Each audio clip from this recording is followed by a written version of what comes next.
Okay, guys, so let's talk about a couple of more topics in non-Mendelian genetics. The first one is the effect of environment on phenotype.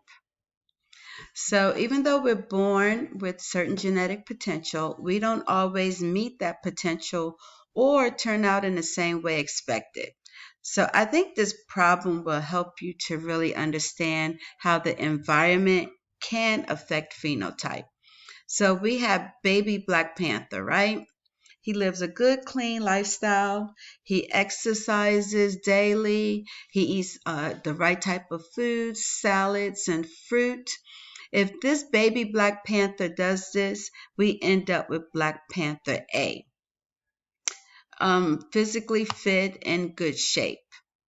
If he doesn't exercise, if he doesn't eat fruits and salads, we get Black Panther B.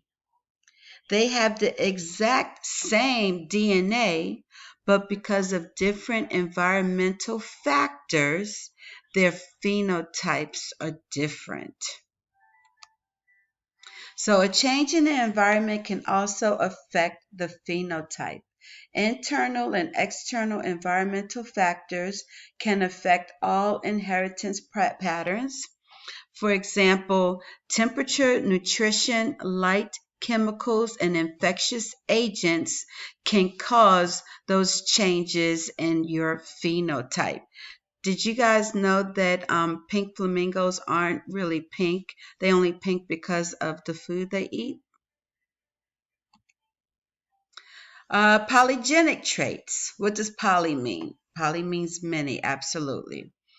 Polygenic traits are traits which are coded for by more than one allele.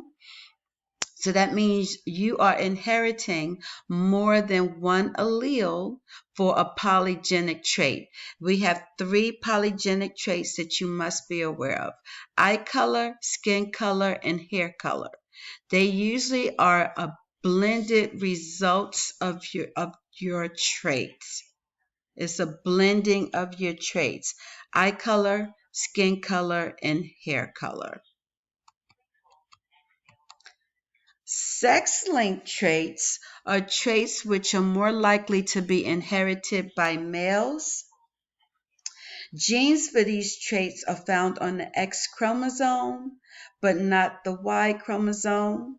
The Y chromosome is short, it's recessive, so most of those traits are on the X chromosome.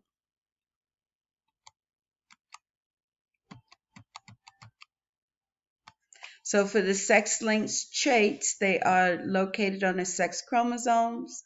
The sex chromosomes are X and Y. The genotype for females are XX, and the genotype for males are XY. And many sex-linked traits are carried, again, like I'll say it again, on the X chromosome. Mostly males inherit sex-linked traits because males have one X and one Y. And as long as they have it on that one X chromosome, they have that disease or that trait. Females, we have to have it on both of our X chromosomes to inherit that trait. So we can either have the disease, not have it, or we're carriers. Men, they either have it or they don't. So an example of a sex-linked trait is hemophilia. And hemophilia is uncontrollable bleeding when cut. This man has hemophilia. It signifies the red X. The red X shows that he has the hemophiliac gene. And the mother, she does not have hemophilia. She has normal blood clotting. If they were to have children, 50% of their children would be carriers. The two females, 100% of their females, 100% of their daughters will be carriers for hemophilia. They don't have it, but they can pass that X chromosome onto their children. The males, neither males have it. So I'm sure you're asking, the father has it, why don't his boys have it? Because men, they pass on the Y chromosome to their boys. A man gives his daughters his X chromosome, and the other X comes from their mother. And that's why the females, their daughters, are carriers, and the males do not have hemophilia. Another sex-linked trait is color blindness. That's when you can't distinguish between certain colors. Here's a sex-linked problem for you.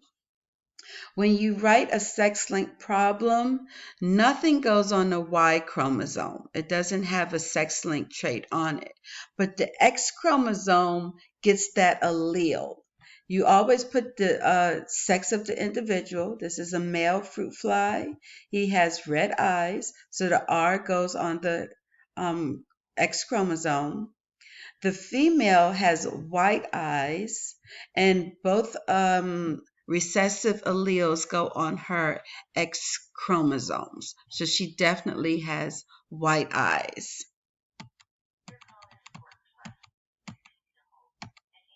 And you simply fill in the Punnett square. This is the male. He has red eyes. The female does not. They have 100% chance of having daughters that are carriers. Carriers is simply another way of saying heterozygous. And the males both have white eyes.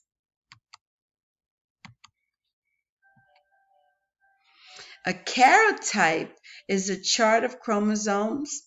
The chart of chromosomes is done during metaphase of the cell cycle. The chromosomes are photographed and enlarged. They cut apart and arranged in pairs. The first pair is always the longest pair. The 22nd pair is always the shortest. And the 23rd pair is the sex of the individual. And of course, this is a male. So what disease does this individual have?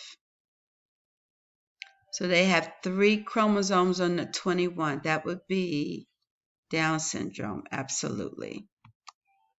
Does Down syndrome exist in other organisms? It absolutely does. That's it for today. Thank you.